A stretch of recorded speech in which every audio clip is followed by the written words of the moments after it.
اوقات كتير بنتوه، اوقات كتير بنبقى مش عارفين الصح من الغلط، مش بنبقى عارفين ايه الطريق الافضل لينا اللي نمشي فيه.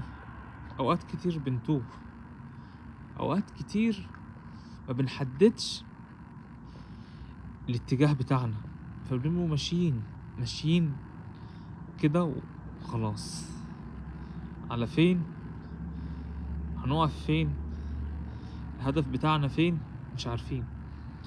هو حد دور السيارة او دور العربية ومشي لفين مش محدد هدفه.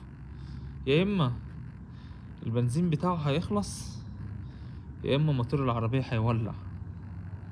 فالافضل لينا ان احنا نعرف احنا رايحين فين، وجهتنا فين، هدفنا فين، بنعمل ايه هنا، وبنعمل ايه هنا عشان نوصل هناك. فاهم عليا؟